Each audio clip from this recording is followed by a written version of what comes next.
Hello बच्चों, कैसे हैं आप। क्लास 11 सब्जेक्ट हिस्ट्री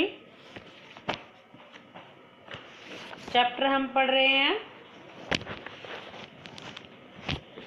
मूल निवासियों का विस्थापन।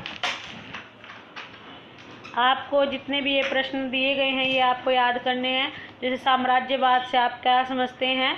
साम्राज्यवाद क्या होता है? वह प्रक्रिया जिसके द्वारा कोई देश अपनी सीमाओं से बाहर किसी क्षेत्र के आर्थिक तथा राजनीतिक जीवन पर नियंत्रण स्थापित कर लेता है। जैसे कि भारत पर अंग्रेजों ने किया था वो साम्राज्यवाद था।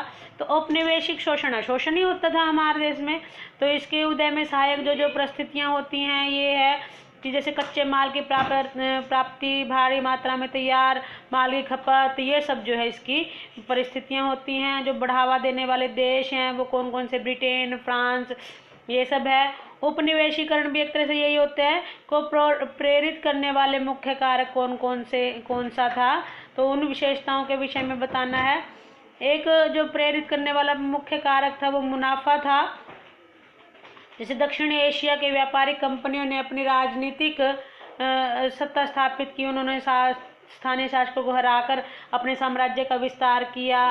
फिर अफ्रीका को छोड़कर पूरे अफ्रीका में यूरोपीय लोग लंबे समय तक समुद्र तटों पर भी व्यापार करते रहे।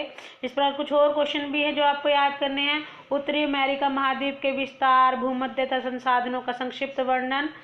फिर यूरोपीय व्यापारी उत्तरी अमेरिका में सर्वप्रथम कहाँ पहुंचे, ये मैंने ऐसे टाइप में आपको करवा चुकी हूँ। अब एक बार रीडिंग जरूर लेनी है, याद करना है।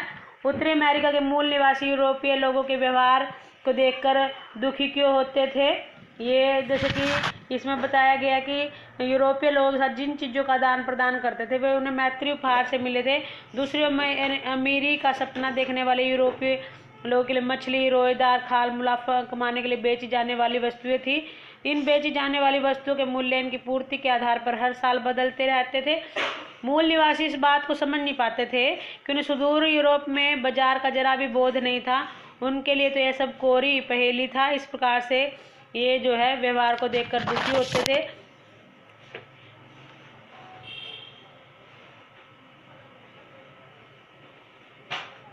नेक्स्ट क्वेश्चन है, यूरोपीय व्यापारियों के बाद यूरोपीय लोग अमेरिका बसने के लिए क्यों आए? उन्होंने वहां के वनों के प्रति क्या नीति अपनाई? ये आपके सामने चित्र भी बना हुआ है प्रेरी फार्म का। नेक्स्ट क्वेश्चन है, कनाडा तथा संयुक्त राज्य अमेरिका अपने वर्तमान क्षेत्रफल तक किस प्रकार पहुंचे? इसकी आपको रीडिंग देखनी है, मैप देखना है। फिर है 19वीं शताब्दी में अमेरिका के भूदृश्य में होने वाले परिवर्तन का वर्णन कीजिए। ये परिवर्तन क्यों हुआ? अभी शॉर्ट क्वेश्चन में आपको लर्न करना है।